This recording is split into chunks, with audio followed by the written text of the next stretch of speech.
Não é isso não, gente, tá? Acho que agora daqui para frente agora vai ser mais difícil. Um privilégio e uma alegria poder estar aqui mais uma vez. Eu creio que a próxima agora, de verdade, eu não sei que seja por motivo de força maior, vai ser no último culto de novembro, que é a posse do pastor Douglas. Se você está nos visitando, sejam todos muito bem-vindos, tá? Eu, por enquanto, até o final de novembro, sou parte da equipe pastoral aqui da Calvary, obrigado, da Calvary Curitiba, junto com a nossa equipe pastoral. Então, gostaríamos de desejar a todos vocês sejam bem-vindos, tá? Se você está nos visitando pela primeira, segunda, terceira, talvez na quarta, alguns de vocês ainda pode se beneficiar aí do café por conta da igreja, tá? Se você já veio mais do que 4 vezes, a gente está entendendo que você está querendo fazer parte da família. E aí, então, a gente vai ter que indicar para você aí o Café com Pastores, o Connect. Falando nisso, o Connect está rodando aí, estamos com 13 pessoas no nosso grupo, tá, gente? Então, uma turma boa aí. Nas próximas semanas começam as conversas pastorais. E aí diz que só os fortes sobrevivem. Veremos então quem está disposto a assinar o contrato aí. Não, brincadeira, gente. Sem querer me estender muito, os anúncios vão ficar para isso amanhã, tá? Então, se você não faz parte do grupo de avisos, tem um QR Code lá na entrada. Você pode ou pedir para algum de nós, faremos isso com grande prazer. Não sei se vocês perceberam, mas tem um casal aqui na nossa igreja, tá, gente? Está de volta, Evandro e a Liza, tá?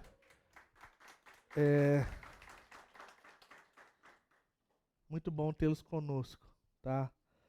E você que vai ver eles por aqui, tá? Você possa, como foi avisado antes, né? Expressar seu carinho, seu amor e poder bater papo com eles. A Lília já gastou um bom tempo, já tem uns créditos aí para os próximos dias aí. Fiquei muito feliz, tá, gente? Nós estamos aí, nossa comunidade está crescendo e o Senhor tem sido bom para conosco. Não há algo mais, é o tema de hoje à noite, né?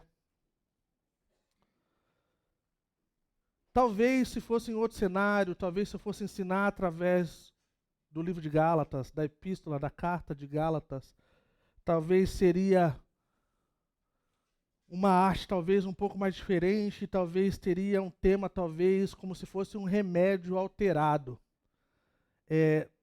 Eu já ensinei essa passagem um bom tempo atrás e ao terminar e mexendo e remexendo nas minhas anotações, eu cheguei nessa coisa de que não há algo a mais, me lembra muito de um remédio alterado. E eu vou explicar para vocês. Alguns anos atrás, uma empresa farmacêutica lançou um novo medicamento revolucionário. Ele era poderoso, ele era capaz de curar uma doença grave que vinha assolando milhares e milhares de pessoas. Mas depois de um tempo, começaram a surgir versões alternativas do mesmo remédio. Elas tinham rótulos parecidos, promessas parecidas e até mesmo nome, mas eram falsificadas. A diferença: um pequeno ingrediente havia sido alterado.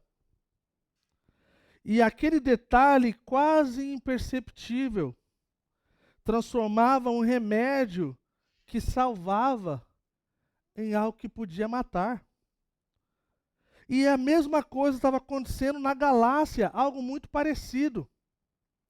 Paulo havia levado o evangelho puro, o evangelho da graça de Jesus Cristo, mas logo surgiram versões alternativas, um evangelho parecido, com palavras certas, só que com ingredientes diferentes. A necessidade das obras da lei. E Paulo percebeu.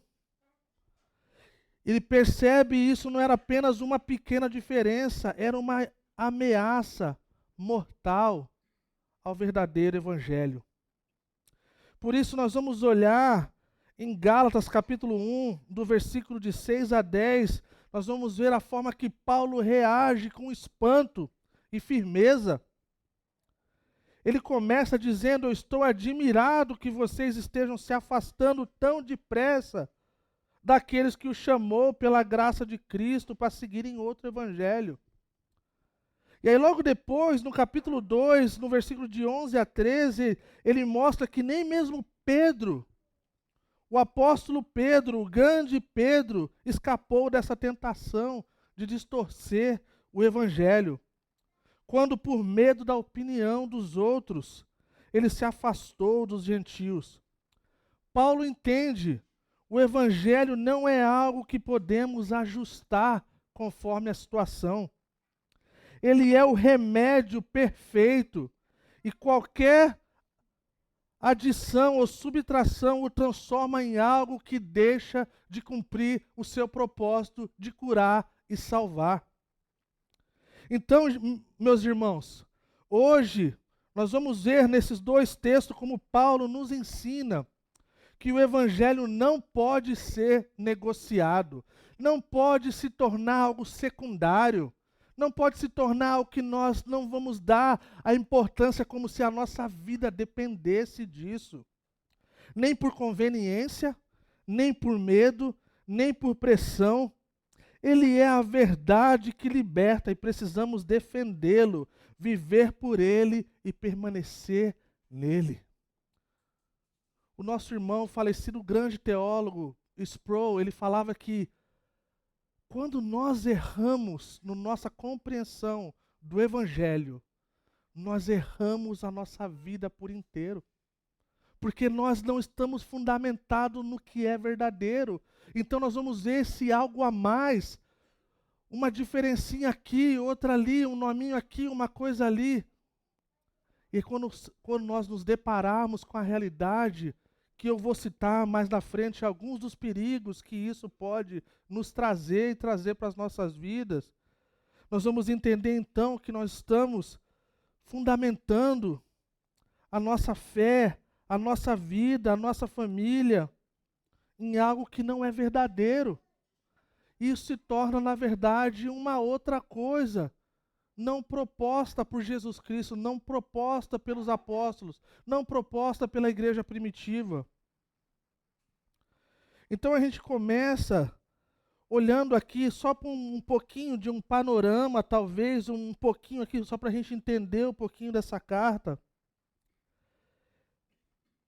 Então existe essa realidade que está acontecendo na região da Galácia, né? Não é uma cidade, é uma região, como um centro urbano, talvez como Curitiba.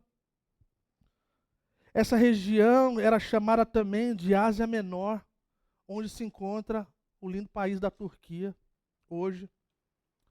Nós vemos aqui nessa carta mestres e pessoas de uma classe superior, chamados judaizantes. Quem eram os judaizantes? Eram os gentios convertidos que forçavam e diziam, insistiam de que os gentios convertidos, eles tinham que cumprir a lei, eles tinham que ser circuncidados, porque o evangelho não era suficiente para eles, eles tinham que ir além. Então, cumprir a lei como em toda coisa judaica, para que pudessem ser salvos. E aí já começa de forma errada, porque só o evangelho de Jesus Cristo é capaz de cumprir esse propósito, de salvar. A gente vê Paulo numa dinâmica diferente. Paulo era conhecido por ser o apóstolo da graça. Paulo falou sobre a graça de Deus muito mais do que qualquer outra pessoa no Novo Testamento. Todos os outros autores citaram a palavra graça 50 vezes no total. Paulo citou mais de 100 vezes só ele. Então a gente vê esse apóstolo, o apóstolo da graça, mas na verdade agora esse apóstolo, esse pastor, ele não está diante da graça, ele está com um cajado na mão. pronto para lidar com as coisas que sejam importantes para lutar pelo Evangelho de Jesus Cristo. Então, gente, eu gostaria de ler já de forma antecipada Gálatas capítulo 2, versículo de 11 a 13, uma situação bem interessante. Gostaria de lembrar também que aqui em Gálatas falta expressões de agradecimento, de elogio, como a gente vê frequentemente em outras cartas, como em Romanos, Coríntios, Filipenses, Colossenses e Tessalonicenses. Aqui nós estamos vendo um pastor com um cajado na mão e pronto para lutar pela causa do Evangelho. E ninguém sobra diante disso. Versículo 11 de Gálatas capítulo 2 fala assim: mas quando Pedro veio a Antioquia, tive de opor-me a ele abertamente, pois o que ele fez foi muito errado. No começo, quando chegou, ele comia com os gentios. Mais tarde, porém, quando vieram alguns amigos de Tiago, começou a se afastar, com medo daqueles que insistiam na necessidade de circuncisão. Como resultado, outros judeus imitaram a hipocrisia de Pedro, e até mesmo Barnabé se deixou levar por ela. Vamos orar. Senhor, obrigado, Senhor, pela oportunidade que nós temos mais uma vez de poder nos reunirmos como igreja, Senhor, e poder abrir a sua palavra, Senhor. Pedimos para que o Senhor ministre ao coração do seu povo, Senhor. Que o Senhor faça uma obra que só o Senhor pode fazer, Senhor. De convencer os nossos corações, Senhor. De amolecer o coração de pedra, Senhor. De transformar o coração pecaminoso em algo que traz glória para o teu nome, Senhor. Por favor, Senhor, usa a sua palavra. Espírito Santo de Deus, ministra os corações, Senhor. No teu nome nós oramos. Amém. Primeira observação importante desse texto, gente, não consigo nem imaginar como deveria ser ou como seria se nós tivéssemos Pedro no nosso meio. Eu não consigo imaginar. Ele era um cara diferente de todos os outros, um cara extremamente impulsivo, um cara extremamente audacioso, um cara extremamente valente e forte. Um dos grandes líderes da igreja primitiva, parte do time dos 12 do Senhor. Então a primeira coisa que a gente vê, que nos mostra que até as pessoas mais incríveis e mais talentosas e mais poderosas no Senhor, em posição de liderança, podem fazer coisas estúpidas e ridículas quando se trata de aparência. Aparência é um mal terrível, gente. E tudo que nós menos queremos é estar com pessoas que são pessoas diferentes diante de nós e diante de outras pessoas. Diante da hipocrisia de se mostrar ser algo que não é, seja por qual motivo que seja. Mas a gente vê que nós não estamos livres dessa realidade. Sabe por quê? Porque nós somos seres humanos. E seres humanos, eles sentem. Eles sentem a necessidade de ser aceitos. Eles sentem a necessidade de pertencer. Eles sentem a necessidade de ser amado, de ser cuidado, de ser visto. E a gente vê alguns motivos que podem ser parte dessa realidade. Mas o que a gente pode perceber é que isso não é ok. E como uma igreja que está procurando viver uma cultura do Evangelho, nós devemos ser capazes de chamar a atenção até de quem talvez a gente acha que a gente não pode. Porque não existe essa realidade. Porque não existe esse lugar de superioridade, embora há um grande respeito, um grande carinho por nós pastores e líderes, mas nós não estamos protegidos o suficiente e nós precisamos viver de uma forma que nós podemos chamar uns aos outros quando for necessário. E é muito bom poder ver isso, que Pedro não era o santarrão que ninguém tinha acesso a ele. Precisou de alguém que tinha uma força, coragem para chamar a atenção dele. Quando uma igreja perde isso, ela já perdeu muita coisa. Ela já está num lugar muito ruim. E a gente conhece, por aí eu não preciso citar nomes. Tem pessoas, gente, e eu falo isso que é uma coisa tão normal para nós. Quantas pessoas já choraram na nossa mesa porque eles nunca tinham comido na casa de um pastor? E a gente fica assim, caramba, uma coisa tão normal comer na casa dos amigos, dos irmãos. Então Pedro não passa despercebido. O ensino sobre o falso evangelho está ao redor, gente. Em todos os lugares que você imaginar, em todas as plataformas que você imaginar, ele está lá. E a gente precisa lidar com isso de forma muito radical. Sabe por quê? Se o apóstolo Paulo tivesse aceitado essa hipocrisia, nós estaríamos numa seita da Calvary hoje, gente. Porque a justificação pela fé não seria verdadeira. Porque teríamos que fazer coisas da lei, teríamos que fazer a circuncisão, teríamos que fazer coisas para poder ser aceito pelo Senhor, sendo que é uma coisa que não é verdade. Uma das coisas que difere o cristianismo das outras religiões e da seita, gente, é que sempre as outras religiões é o homem tentando alcançar o divino.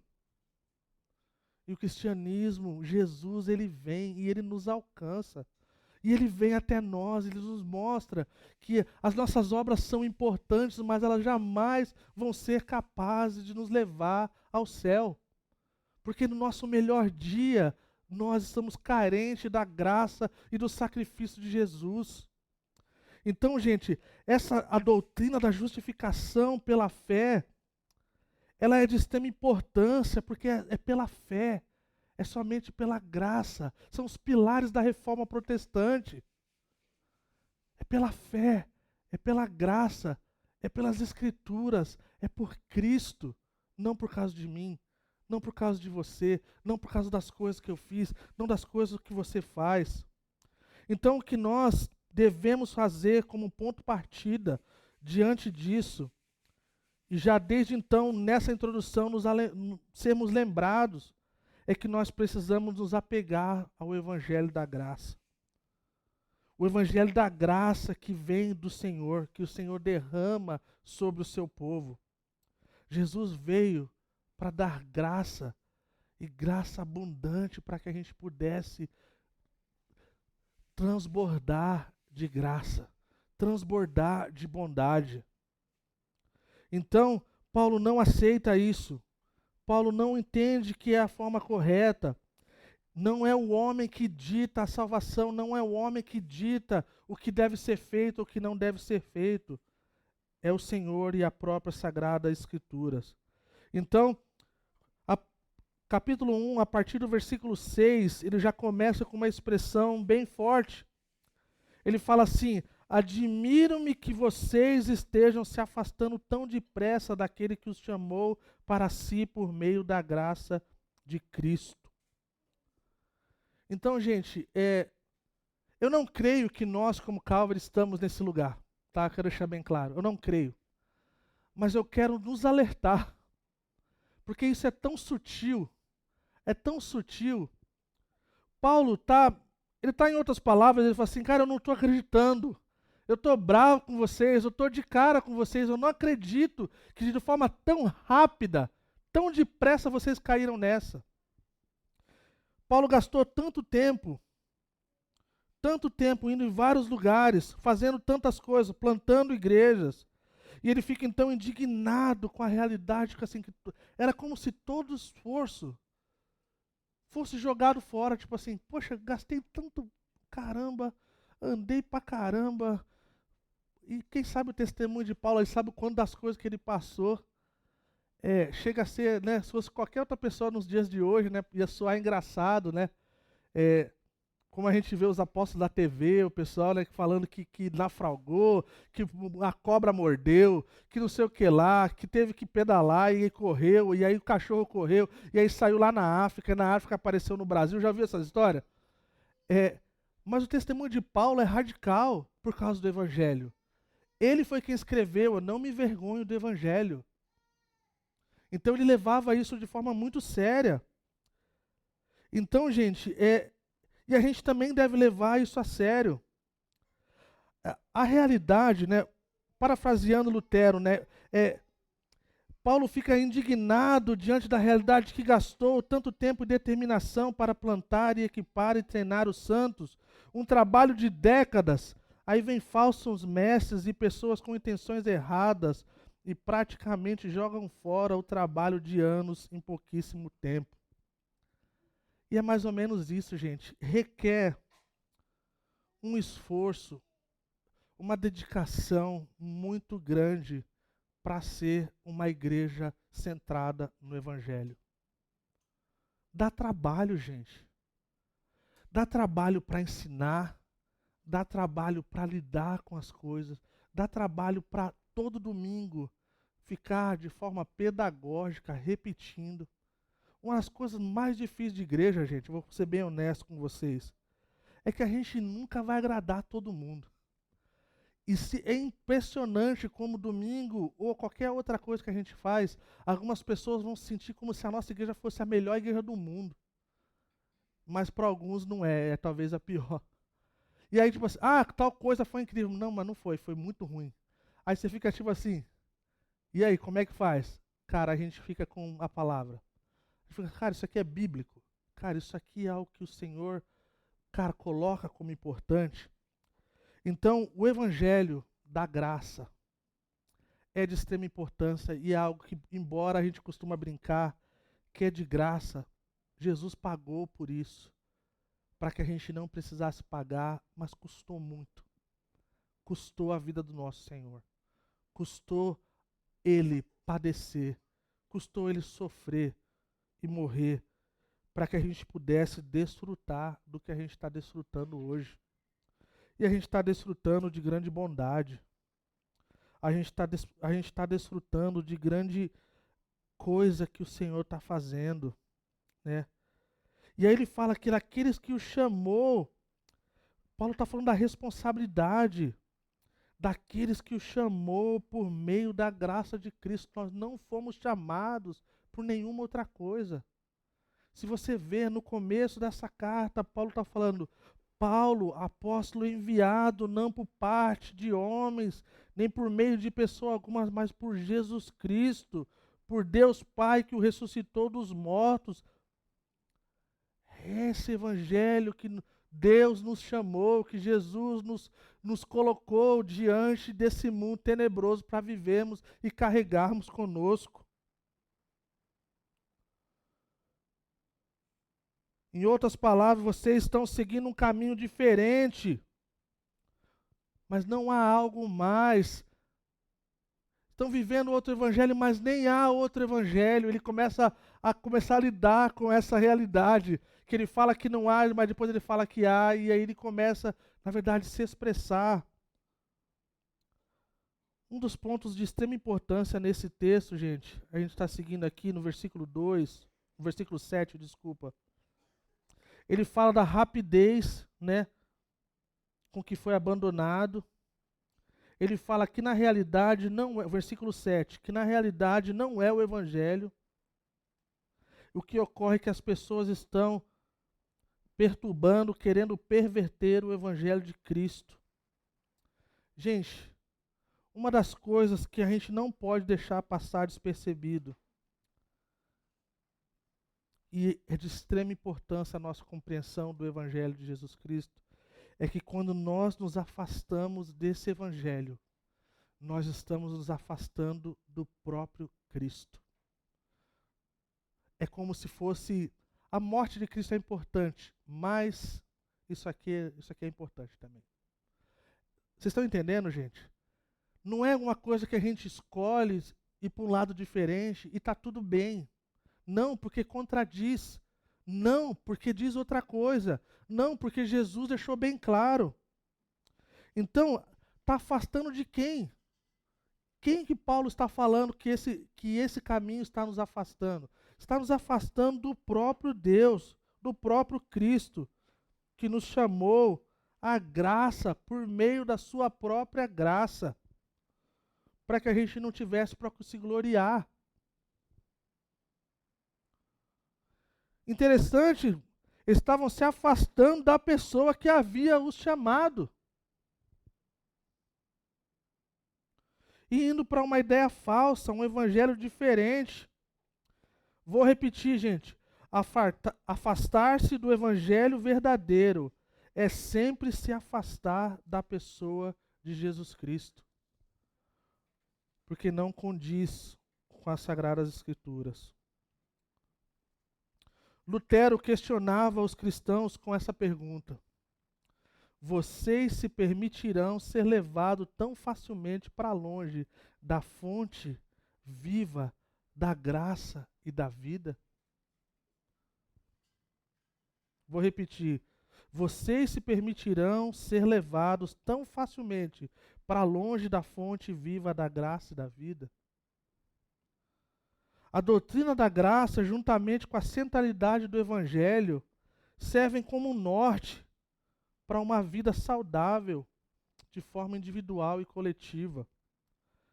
Talvez alguns de vocês estão se perguntando, como isso é possível? Que tipo de coisa que está falando? Tipo assim, cara, o que é esse algo a mais? O que é esse negócio que mexeu só um pouquinho e vira uma coisa que já não cumpre mais o seu propósito, o seu efeito? Existem várias coisas e eu vou citá-las. Mas antes de chegar lá, é importante dizer que o evangelho, evangelion, na Bíblia, são as boas novas. E esse outro evangelho, e essas outras coisas, elas não são as boas novas de Jesus Cristo. Elas são más notícias. Porque elas enganam, elas deturpam, elas nos levam a caminhos contrários do Senhor.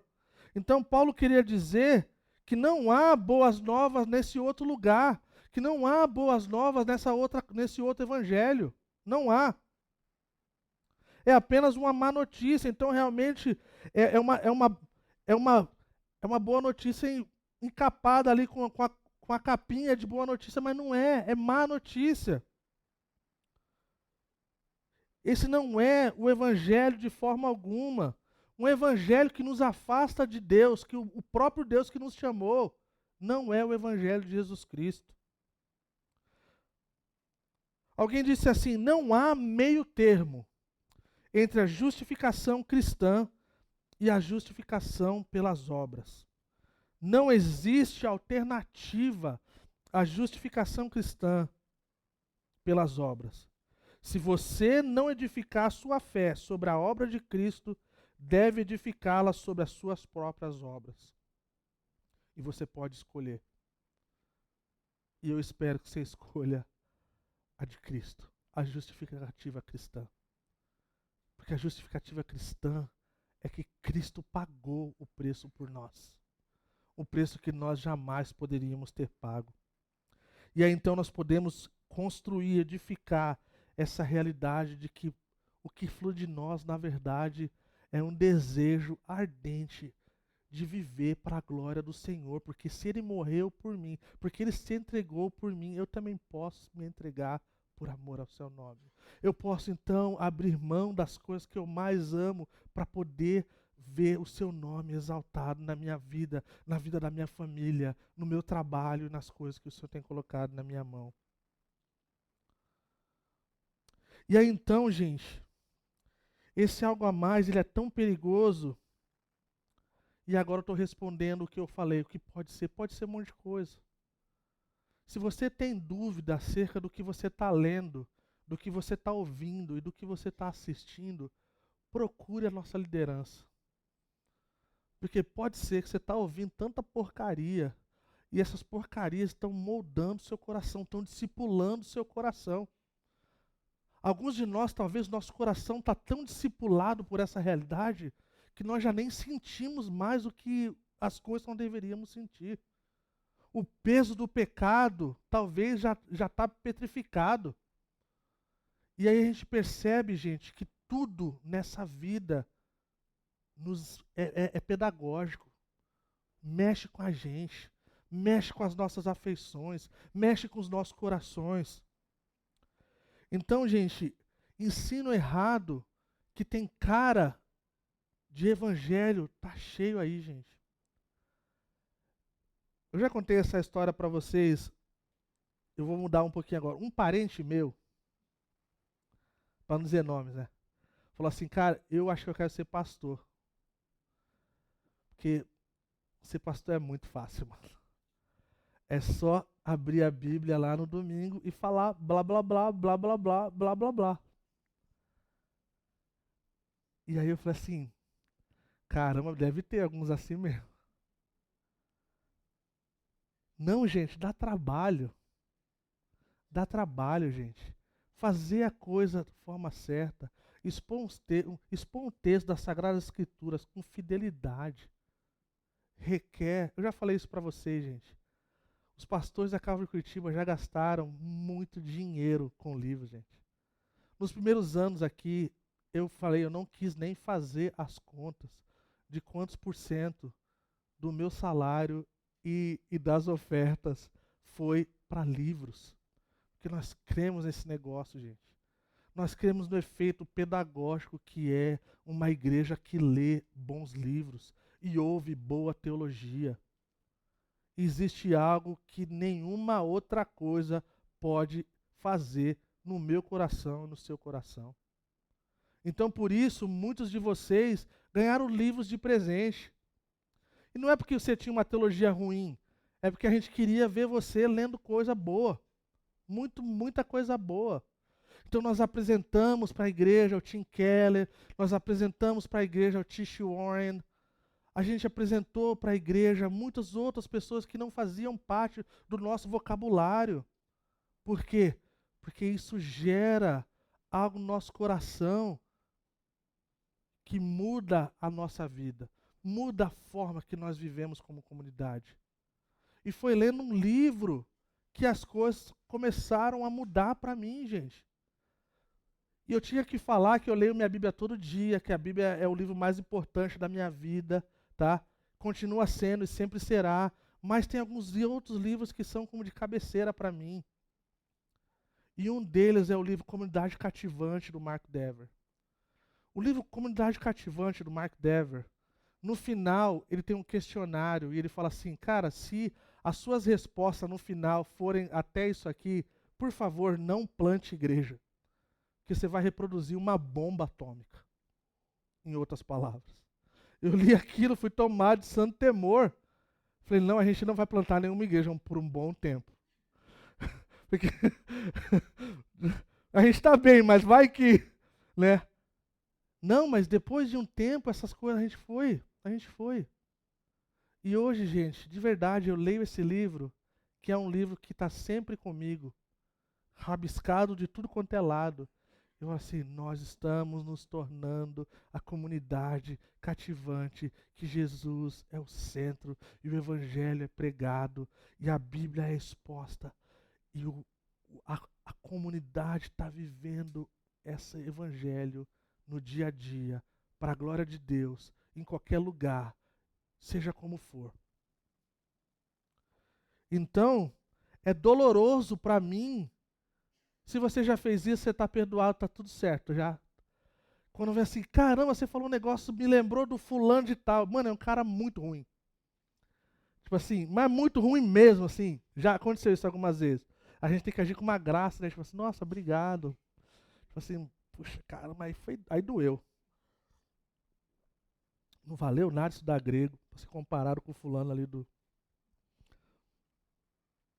Então, assim, elogio diferente. Fala assim, não, foi massa, foi legal. Não precisa parecer com ninguém, tá tudo certo. Tá tudo bem. Uma coisa que eu repeti bastante, gente, aqui, as palavras do professor J. Packer, ele fala assim: aqueles que supõem que a doutrina da graça de Deus tende a encorajar a frouxidão moral, simplesmente demonstram que, no sentido mais literal, não sabem do que estão falando. Mais uma vez, a graça de Deus, ela nos leva a Deus. ela nos aproxima de Deus. Se você ouvir em qualquer lugar, até mesmo aqui nessa igreja, alguém vivendo uma vida pecaminosa, atolada no pecado e dizendo que está na graça de Deus, repreende no nome de Jesus e fala assim, repreende no nome de Jesus. Que isso aí não é a graça. Isso é o contrário da graça. Porque a graça nos faz entender o quanto nós somos amados e queridos e do propósito de Deus por nós e na nossa vida. Então, seguindo aqui, no versículo 8,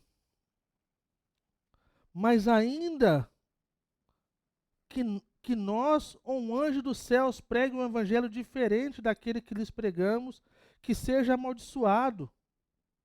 A gente vê o apóstolo Paulo, o pastor com um cajado, falou, isso aqui é maldição para a vida da igreja. E a gente precisa, então é importante falar isso, gente, que quando você ouve a gente sendo um pouco mais forte em algumas coisas, é porque a gente está pensando no bem de vocês, gente. A gente está vendo o mal que essas coisas têm feito, gente. Eu poderia citar muitas coisas, mas vou citar pouquíssimas. Quando você ouve sobre o universalismo, que fala que todo mundo vai para o céu, indiferente da sua vida, isso é maldição para a minha vida e para a sua, porque isso não é verdade. Não é verdade, gente.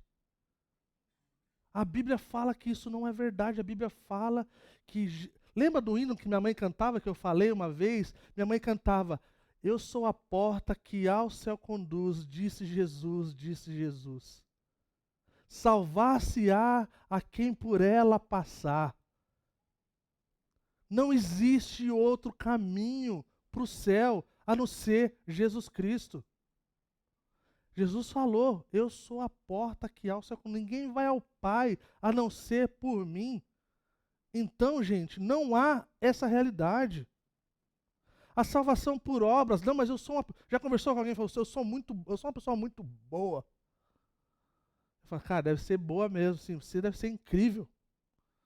Mas não é o suficiente para nos levar para o céu. Porque é só o Evangelho de Jesus Cristo que é capaz de providenciar esse lugar que nós pertencemos por causa do sacrifício de Cristo. Tem a música do Estênio Márcio, Sonho. Se você nunca ouviu, ouça. E ele vai diante do anjo no céu e o anjo fala assim, cara, não estou achando teu nome. Ele fala assim, cara, vai lá no livro escrito antes da fundação e você vai ver que está escrito perdoado. Então você pode entrar. Isso quer dizer, gente, que antes mesmo de a gente pudesse fazer qualquer coisa para Cristo, Ele já olhava para a gente. O seu sacrifício já era o suficiente. Mas está sendo distorcido por tantas outras coisas. Sabe como nós discernimos o que é falso? Sabendo o que é o verdadeiro, sabendo o que é o de verdade. Nós precisamos saber o original, o verdadeiro, pois de outra forma seremos enrolados, ludibriados por coisa que é contrária às próprias Sagradas Escrituras, o qual nós nos dedicamos e desejamos nos dedicar tanto. Eles distorcem, eles pervertem. Então esses outros evangelhos, eles pervertem. Eles mudam, eles ridicularizam, eles tornam absurdas coisas que não deveriam.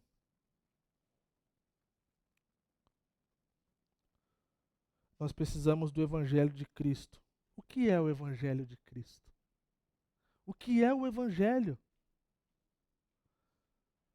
Algumas igrejas usam como parte da membresia as pessoas que se tornam membros saber explicar o Evangelho, porque é de extrema importância. Nós não temos muito tempo para entrar nisso, mas eu gostaria de ficar então com a Bíblia. acerca do que a Bíblia fala do que é o Evangelho. Vamos ler 1 Coríntios, capítulo 15, versículos de 1 a 5, nas palavras do apóstolo Paulo, o que é o Evangelho. Ele fala assim, talvez a versão está um pouquinho diferente aqui, mas está tudo bem, tá? É a NVI, nova versão internacional, nova edição ou edição antiga. Agora, irmãos, quero lembrá-los das boas novas que lhes anunciei anteriormente. Vocês as receberam e nelas permanecem firmes. São essas boas novas que os salvam, se continuarem a crer na mensagem que lhes anunciei. Do contrário, a sua fé é inútil. Se você fundamentar a sua fé em outro evangelho, será inútil. Eu lhe transmiti o que era mais importante, o que também me foi transmitido. Cristo morreu por nossos pecados, como dizem as Escrituras. Ele foi sepultado e ressuscitou no terceiro dia, como dizem as Escrituras. Apareceu a Pedro e mais tarde aos 12. Esse é o Evangelho, que Cristo veio, morreu, padeceu e ressuscitou ao terceiro dia e vai voltar. Romanos 1,16, o próprio apóstolo ele fala assim: não me envergonho do Evangelho, porque é o poder de Deus para a salvação de todo aquele que crê. Então a salvação está no Evangelho. A salvação não está nas nossas obras, no que podemos fazer. O Evangelho, de forma resumida e de forma muito bem colocada nas palavras do nosso irmão, querido irmão John Stott, ele fala assim, que o Evangelho é Cristo crucificado, a sua obra consumada na cruz. E pregar o Evangelho é apresentar Cristo publicamente como crucificado. O Evangelho não é, antes de mais nada, as boas novas de um bebê na manjedoura, de um jovem numa banca de carpintaria, ou de um pregador nos campos da Galileia, ou mesmo de uma sepultura vazia. O Evangelho se trata de Cristo na cruz. O Evangelho só é pregado quando Cristo é publicamente exposto na sua cruz. Esse verbo significa exibir ou representar publicamente, proclamar ou expor em um cartaz.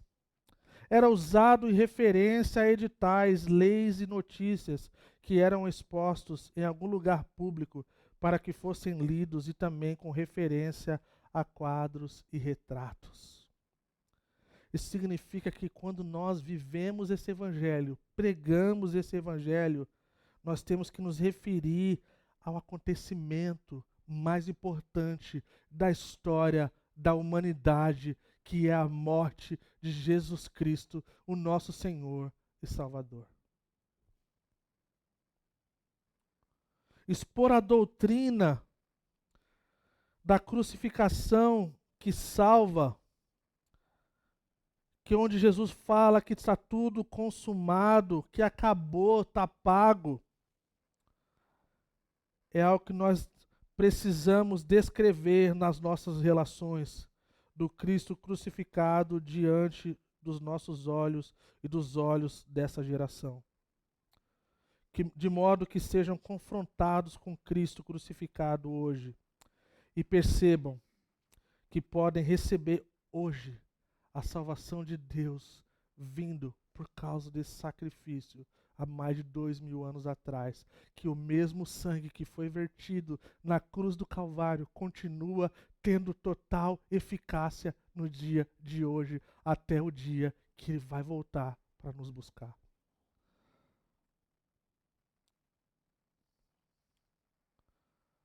Versículo 8, que seja amaldiçoado qualquer um, incluindo nós, ou mesmo um anjo do céu, que anunciar as boas novas diferentes da do que lhes anunciamos.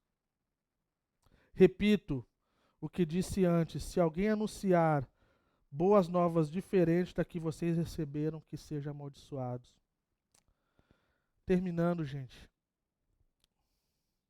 que cuidemos das coisas que nós estamos, dessas coisas que é algo a mais do Evangelho, das coisas que assim, tá tudo bem.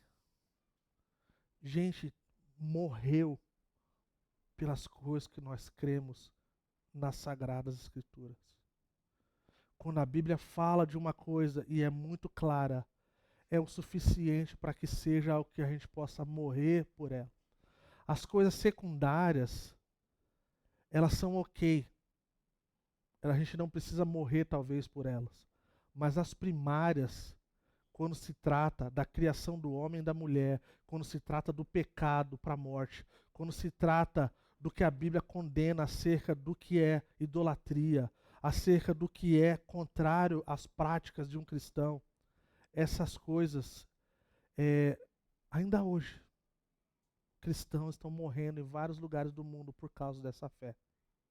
E se você lê, se você segue Missão Portas Abertas, você vai ver que tem gente em vários lugares, como na Nigéria, como em outros lugares do mundo, por causa desse evangelho. E a gente precisa tomar uma posição por nós, a gente precisa tomar uma posição por nossos amigos, a gente precisa tomar uma posição pelas pessoas que nós queremos ver conhecendo o Senhor e sermos radicais, não escrotos, radicais, firmes em relação à verdade. Então, por exemplo, tem amigos meus que estavam saindo de uma igreja, eles estavam recomendando pessoas a vir para Calvary, mas não recomendavam para a sua igreja porque estavam saindo da sua igreja, onde o evangelho estava sendo deturpado, onde pessoas estavam sofrendo e sendo machucadas. E a gente não pode tolerar essas coisas. A gente tem que levar com seriedade e falar assim, cara, isso não é do Senhor. Um tempo atrás, eu estava numa conversa com um amigo meu, e ele falou assim, cara, eu vi essas coisas aqui, cara, e eu não sei o que fazer diante delas. Eu queria o seu conselho. Eu falei assim, meu irmão, você precisa se arrepender de ter tolerado o mal. Você precisa se arrepender de ter dado a mão pro mal. E estou falando de igreja, gente. Não estou falando de nenhum outro lugar lá fora, não. Falei, cara, você tem que se arrepender, como o Senhor falou para uma das igrejas lá de Apocalipse, cara. Vê da onde você caiu e se arrepende de forma rápida. E não tolere mais. Ele falou assim, cara, você tem razão. Eu não quero mais tolerar isso. E tomou as decisões que deveriam ser tomadas. Então, gente, cuidado. Cuidado. Vocês estão num bom lugar, gente, de verdade. Vocês estão num bom lugar. Nossa liderança está num bom lugar. Nós estamos caminhando com pessoas incríveis. Nós temos pessoas, cara, liderando sobre nós, pessoas incríveis. Pessoas que estão caminhando conosco. Pessoas que estão torcendo por nós. Tive agora essa semana numa reunião com nossa liderança global. Há um entusiasmo muito grande acerca do que Deus está fazendo aqui na nossa igreja. E Deus vai levantar muitos de nós. Nós vamos ver, gente, muito mais igrejas, cara. Muitas igrejas nos próximos anos, cara. Se a gente permanecer nesse evangelho. Se a gente não dar mão para as outras coisas, cara. Estava conversando com nossos líderes e eles estavam, cara, Deus não está só cativando nosso coração, Ele está cativando outros corações também. E eu falei assim, cara, eu fico tão feliz de poder ser parte disso. E o que a gente precisa para isso, gente? A gente precisa permanecer no Evangelho. A gente precisa caminhar na humildade. A gente precisa entender que em nós mesmos, nós não temos o que é necessário para que a gente possa viver uma vida que seja agradável ao Senhor. Nós precisamos de Cristo. E eu encerro, chamar o pessoal do louvor. Você que está hoje aqui com a gente e talvez está se perguntando, cara, do que está sendo falado, o que é isso aí? Eu quero dizer uma coisa para você. Todos nós aqui, algum tempo da nossa vida, nós nos deparamos com uma decisão muito importante, que é a decisão de seguir Jesus Cristo. Seguir Jesus Cristo não vai ser a mesma coisa, talvez, que você vai ouvir pessoas falando na TV ou na rádio. Que a sua vida vai se tornar melhor, que você vai dirigir o melhor, que você vai ter o melhor, que você não vai ficar doente. Não é isso, isso não é verdade. E ninguém pode garantir isso para você. Mas o que a gente pode garantir para você é que aqueles que decidiram seguir a Jesus Cristo, eles não só têm a sua vida transformada para sempre, além de estar indo para o céu, um lugar garantido por causa desse sacrifício, mas você ganha uma família. Você ganha pessoas que, quando as coisas ficarem difíceis, você tem para quem correr. Primeiro para o Senhor e depois para a comunidade. Você ganha identidade, pertencimento e propósito. E eu tenho falado isso repetidamente, gente. Eu não consigo imaginar. E para quem me conhece sabe, eu não vim de uma família cristã e eu não nasci crente. Eu vim de uma vida terrível, qual me envergonho grandemente diante da minha família. Mas uma coisa eu não me envergonho, de ter, naquele dia, lá naquela pedra na praia, falado: Senhor, se o Senhor existe, toma minha vida. E sabe de uma coisa? Hoje é o encorajamento que eu tenho para vocês. É que nós temos para quem correr. Eu não consigo imaginar ser um marido, ser um pai, ser um namorado ou uma namorada, criar filhos, viver sem Cristo. Eu não consigo, gente. Porque Cristo é tão importante para mim, é tão importante para a igreja. E que é como se nós esquecêssemos facilmente de que Ele é tudo para nós. Eu falei esses dias, a irmã Nehama participou do Dizascope esses dias. E o Douglas Gonçalves perguntou para ela assim: Irmã Nehama, quem é Jesus para você? Ela falou assim: Ele é suficiente. Ele é tudo que eu preciso. E é a mesma resposta que eu teria se eu perguntasse para você: quem é Jesus para você, indiferente da sua resposta? Ele é suficiente para você. Ele é suficiente para a sua dor. Ele é suficiente para o seu coração. Ele é suficiente para o seu futuro. Ele é suficiente para os desejos carnais que parecem te dominar. Ele é suficiente para o medo do futuro que nós desconhecemos. Ele é suficiente para o medo que nós carregamos de como vai ser o amanhã. Ele é suficiente quando nós perdemos a nossa esperança, e Ele é tudo para nós. Vamos colocar de pé, igreja. Vamos responder para o Senhor e falar: Senhor, Tu és suficiente para mim. Seja o